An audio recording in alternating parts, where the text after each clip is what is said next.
The first question is, we have an 8-year-old girl. She's been told, don't talk to strangers. Remember this, don't talk to strangers? She's told not to talk to strangers, but she goes to the park, and this woman comes up to her, looks like her friend's mom, and says, I have lost my puppy. I don't know where the puppy is, we just got her, I know my daughter's gonna be so sad. Would you come and help me find my puppy? It's on the other side of the park, just hop in my car, we'll go over there, we'll be right back, would you come with me? And she goes in the van. Now, she made the choice, that 8-year-old knew better, and she made the choice. Is she worth us going to find and go fight for? Yes. Okay, the answer is yes.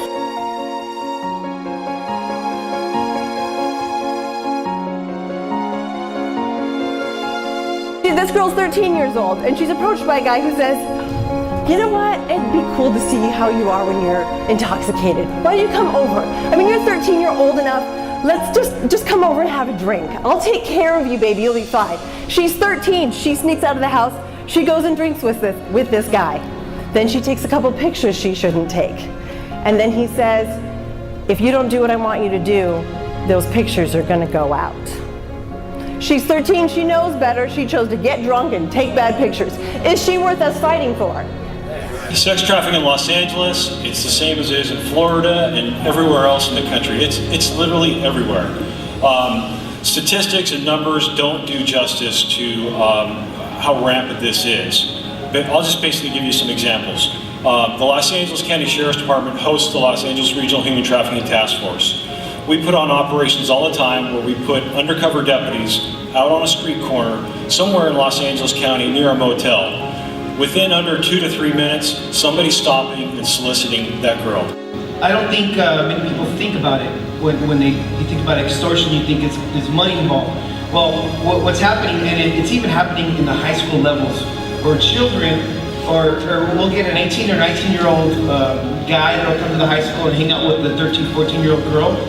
And then what they do is they befriend them, they tell them they love them, they want to take them to a party, and they get them to pose for them in nude pictures. It starts off, maybe let me just take your shirt off, let me see what you look like.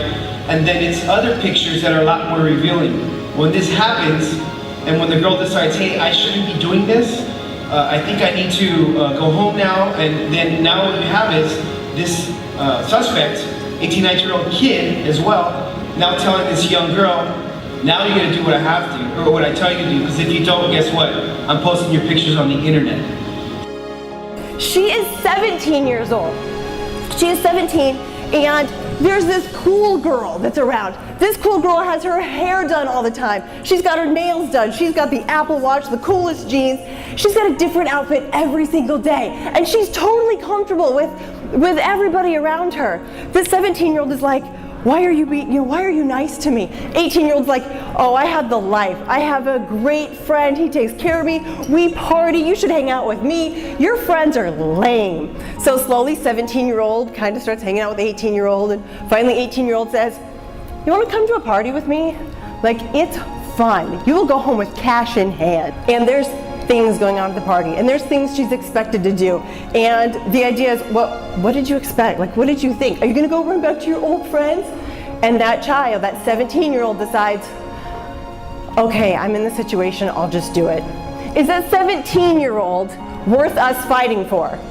It's fantastic. Basically, it's very simple. Force, fraud, and coercion are the elements for profit, and it only matters if you're over the age of 18. If you're over the age of 18. So what does that mean? If you are under the age of 18 and you're being sexually exploited or labor trafficked, you are a victim. You are a victim. So the question is to our country is, why have we been arresting 13 and 14-year-old boys and girls for prostitution? Reason? We don't understand the law. Erase child trafficking, it's a hard conversation to have. And it's not pretty. You know, our social, we figured it out. We figured out that the best way to get traction is to share wins. But we live in a world where there's not as many wins as we would like, and we're searching for wins. So follow that, and follow Homeland Security, follow these people, and amplify their voice. Because culturally, when we hear the word prostitute, that's not a victim. And that's mindset. When I leave my presentations, I'm trying to change hearts and minds. I don't have to have you feel sad or feel bad for a kid being trafficked. But what I want to do is change her mindset. So, you know, we see that girl on the street or whatever, and we label her as a prostitute, and we don't see the chains on her, and we go, oh, she wants to do it. What you don't get to see are the invisible chains in her head. And we can't place that judgment. Because trust me, as simple as, like Sergeant March just said, a young girl leaving a game, standing on the corner waiting for a bus. Now she's a victim of trafficking. You pass her, see her in the corner as a prostitute. We have to change the culture.